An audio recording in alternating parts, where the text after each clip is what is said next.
So this is question 27 from cohort topic 3 on probability. I'll read the question carefully just to model good habits when you're on a test. Suppose a basketball team had a season of games with the following characteristic. 60% of all the games were at home.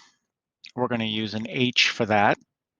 Away games is the name for not H.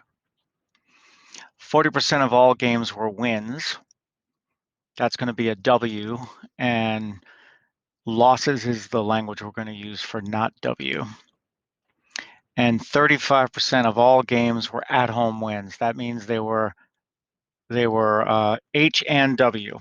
They were both. So part of my brain is thinking about Venn diagrams immediately because I've got home games, I've got winning games, I've got a certain amount that are both. That's a pretty classic Venn diagram scenario where there's two characteristics of one thing and there's some overlap and some non-overlap. I might need it. I might use that, but I also might not need the Venn diagram. Let's continue reading the question. Let's go on to read the question and find out what the strategies will be. Of the at-home games, what proportions of games were wins? All right, so we finally have a question. Of the at-home games, what proportion of games were wins?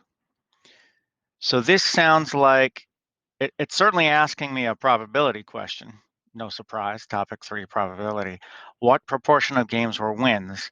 So that it's looking for wins. That's the question.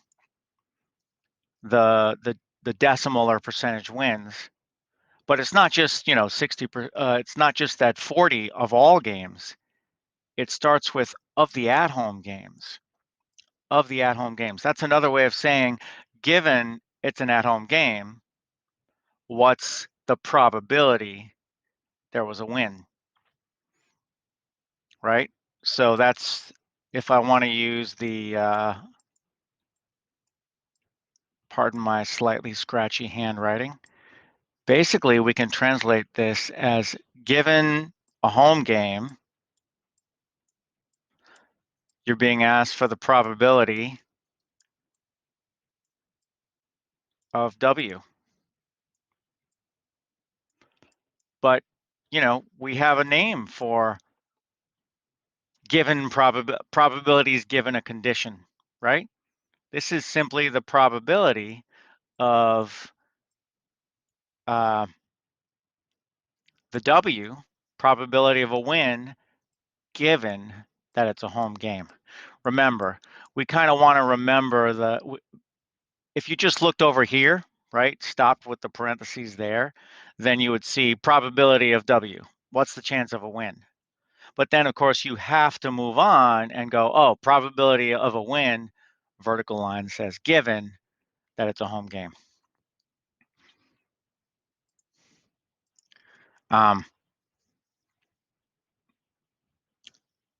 There's a formula for this.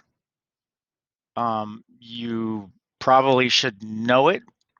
By knowing it, I usually mean understand it, not just memorize it. But it's enough to have it memorized. The probability of the conditional probability is simply the probability of the intersection. So we need W intersect H on top. And remember, our condition, our given is it's a home game. So of course we can't find the proportion of win and home out of everything. We need the proportion of win and home out of home games, right? Home games are not everything, but we're under the condition. We know it's a home game. What's the chance that it was a win? And it looks like we can compute this without actually going to Venn diagrams, right? Win intersect, W intersect H, that's win and home, right? That's the at-home wins. So that's a 35%. Remember, that's 35% of everything.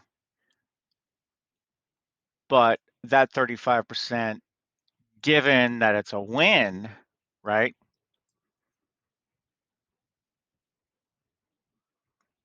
Right. Sorry. Sorry about that. Given that it's at home, right? The condition is the at home. So 60% of all games. So the 35% is compared to the 60% before we decide on what the final answer is, right? For that, we need to whip out the calculator and figure out what 35 over 60 is. It'll take me a moment. I don't really care that much, except the multiple choice answer, you know, might be, you know, you never can tell. Uh, it might be in decimal form, might be in fraction form, might be this fraction reduced by factoring the fives out. Anyway, the answer in decimal form is 0.5833, and generally we're probably going to have integer or maybe one decimal of accuracy in our percentages. And it asks for a proportion. I can answer in a percentage. Proportions and percentages are fairly interchangeable. If all the answers were decimals, I'd go for 0.583, right? That's not the big deal. The big deal is realizing it's the 35 out of 60, not 35 out of 100, the usual percent. But the condition was home, so there's only 60. That's kind of it. Conditional probability feels challenging, but it's really about the language. Read it carefully and simply ask yourself, what's the question and what's the condition, the given? By the way, I have my own little trick for translating this. I think the top for a conditional probability, I always immediately figure out the intersection, right? If I'm talking about, I know it's a home game, I don't care about wins that aren't home games. So I've got to look at all the games that are win and at home. And of course, that gives me a small portion of the whole. It's an intersection, so it got smaller. But I'm not interested in the whole Venn diagram, the whole 100%. I know that I only care about home games. So I have to take that intersection of the thing I'm looking for and the condition and divide by the condition. Right? There's only two things going on, the condition and the event that you're wondering about the probability. So it's the intersection of the event with the condition divided by the condition. Intersection over condition. That's what I try to get students to repeat, to think of, to appreciate when they're doing conditional probability. It's really just the probability of something happening in a smaller universe, not the whole universal set of 100%, but the smaller one. In this case, your 35% is out of the whole, but that 35% was given its home. So it's only the smaller 60% that the 35% needs to be compared to. It's a rather larger proportion of 60 than it is of 100. Let's go on to the other one. If the team won a game, it is given they won a game. That's the condition. How likely is it, right, that this was a home game, right? That's the question. The question is, what's the probability of the event of home game? They're asking about probability of home, and the condition is 1. So there's the event, and there's the condition. Or I could say given, condition, given. And once I know that, well, once you've identified those things, then it's just a ritual of numbers and symbols, right? This question is actually asking, what is the probability that we had a home game given that we won? And as always, a conditional probability is the probability of the intersection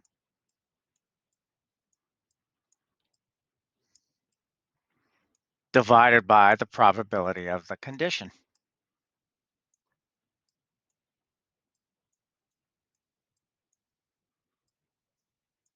And in this case, the team won. So that's the condition.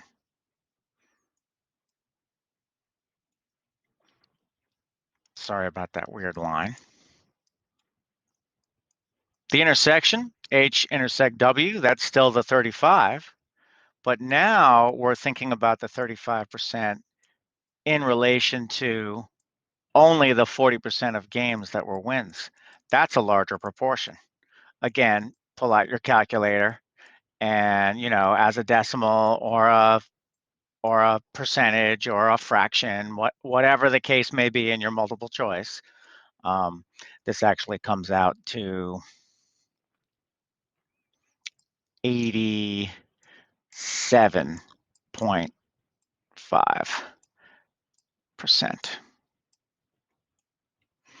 Now let's be very clear here. You have to read carefully because it's very easy to swap the bottom, right? 60 versus 40, same 35 on top, right? If these were multiple choice, then both of them would, one would have, there would be 58.3 as well as 87.5, because one of the common errors is to swap, not do the condition on the bottom, do something different, something stranger. Another clear distractor would be just 35%. That's not conditional probability. That's just the probability of both happening, right? Both happening. Not if I know one thing happens, then what's the chance of the other? The intersection is just what's the chance of this and that happening simultaneously. So 35 is an answer. The wrong fraction is an answer. And I can't really think of any other good distractors. I just want to warn you, be very careful. You keep track of the condition or you'll wind up with the wrong fraction. And be very careful you don't just answer the intersection when you're being asked a conditional probability. I hope you found this helpful.